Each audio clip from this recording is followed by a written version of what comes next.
Hello everyone, welcome to Augmented Technology Private Limited. Today I am excited to introduce our one of the product that is 4DDM. It's an 4-channel digital input, 4-channel digital output communicating with the Modbus that is RS485. Here we have the module. In this module, here we have the power supply part. In this power supply, we have provided the provision that is positive and negative, where we can provide up to 24 volt DC. Here we have the RS485 communication protocol. In this we have the provision that is B for the negative, E for the positive, where we can connect with the RS485 cable with the PC to get the data. And here we have the dip switch part. In this dip switch, where user can set their own slave ID and the baud rates. For the baud rates, we have already provided in the board. For the slave ID, where user can set up to 15 slave ID. Here we have the reset button. Whenever we are changing the baud rate and the slave ID. Here we have the reset button. Whenever we are changing the baud rate and the slave ID, on that time we need to press the reset. So the board will get configured with the new baud rate and the slave IDs. And here we have the DO part. That is 4DO part, which is operated through the relays, where we can connect relays, switches and motors. Here we have the DI part, which is operated through the optocouplers, which support up to 80 volt. In this video, we will only know about how to connect the power supply and how to connect the RS485 with the Modbus cable. Okay, here we have the power supply part. There we have mentioned in the board that is positive and negative. Connect the power supply with the positive and the negative and provide the power supply. See here the LED turn on, that means power supply has provided properly. Then get to know how to connect the RS485 cable. Here we have provided the configuration as the B, that is for negative. Here I have connected the negative, A for the positive, I have connected the positive wire. So then connect this wire with the PC. Okay, this is the RS485 cable. So I am connecting this with the PC.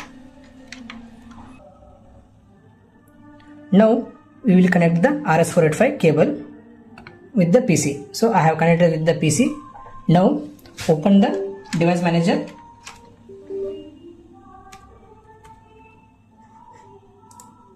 In the device manager, go to the port here that is showing as the COM6. That means I am using the port number 6 for the serial communication. So then go to the Modbus pole, click on connection, connect the board and select the port and click on OK. See, the board has connected properly. After proper connections, here you will get the RX and TX LED blinking continuously. That means RS485 communicating with the PC properly. In this video part, we will get to know how to configure the slave IDs and the baud rates. So here we have the slave ID and the baud rates. So by default that is the 9600 baud rate and the slave ID will be a 1. So now we will go with the PC. See here the board has connected properly with the default baud rate and the slave IDs. So now I need to change the slave ID as the 3.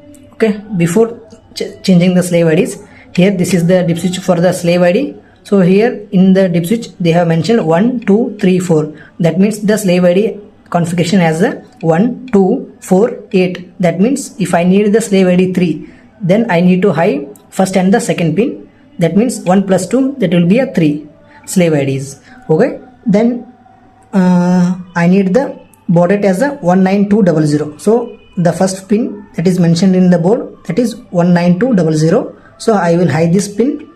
Now I need to press the reset. So the board will get for the new configuration. See here I will get the timeout error. Whenever you will get the timeout error, disconnect the board and connect the board with the new configuration. The baud rate as 19200 and the slave ID will be a 3. Okay, see, after connecting this, here the TX has continuous increasing. That means the board has connected with the new slave ID and the baud rate. So now I need to set the slave ID as the 5 and the baud rate will be a 38400. So now I will hide the first pin slave ID and the third pin slave ID. That means 4 plus 1, that will be a 5. Now I will need to set the baud rate, that is 38400. That is the second pin. So I will hide this pin and now I will press the reset. See, here I will get the timeout error. Do the same thing, disconnect the board and connect the board with the new configuration. The baud rate will be a 38400. Okay, then the slave ID will be a 5. See, here the board has connected properly with the new configurations as a slave ID 5 and the baud rate 38400. So now I need to set the baud rate as the 57600 and the slave ID will be a 15. So if I need the slave ID as the 15, then I need to hide the all slave ID pins. That will be a 15. Okay, now I need to set the baud rate, that is for the 57600. Okay, now I need to press the reset button. Here I will get the timeout error. Then disconnect the board and connect the board with the new baud rate and the slave ID. Here the baud rate 57600 and the slave ID will be a 15. See, the board has connected properly with the new slave ID and the baud rate. Now I need to set the slave ID as the same and the new baud rate, that is 15200. See, okay, 115200, that is the new baud rate. Just press the reset, disconnect the board and connect the board with the new baud rate, that is 115200. Click OK. See, the board has connected properly because I have put the slave ID 15 as same and the only change, that is baud rate. Now I need to get back all these with the default. So load the all pins. Okay, otherwise you can set only first pin as a high for the slave ID, otherwise you can low, there is no issue. Now press the reset. The board has gone for the default slave ID and the baud rate. So now in here I will get the timeout error. Disconnect the board and connect the board with the default address. Baud rate is a 9600 and the slave ID will be a 1. See, the board is communicating with the properly for the default addresses. Now open the Modbus, go to the connection, connect the board with the port ID and click on OK. See, the board has connected properly. That means here you are getting the RX and TX blinking continuously. That means the RS485 connected properly with the PC. And according to the datasheet, there mentioned the DI registers. Okay, on that mentioned registers you will get the DI values. For the DI we need to take the reference voltage. Here I am taking the reference voltage, that is 12 volt, which is provided in the board, that also mentioned in the DI part. And here I have taken the male to male jumper. Okay, this is the male to male jumper. For the DI reference I have connected with the 12 voltage. This is the 12 voltage reference. So whenever I will short with the DI1, here the LED also turn on for the DI1, and also in Modbus pole I will get the mentioned register value as the high. For the particular register I will get the value as the high, that is 1. I will do with the short with the DI2.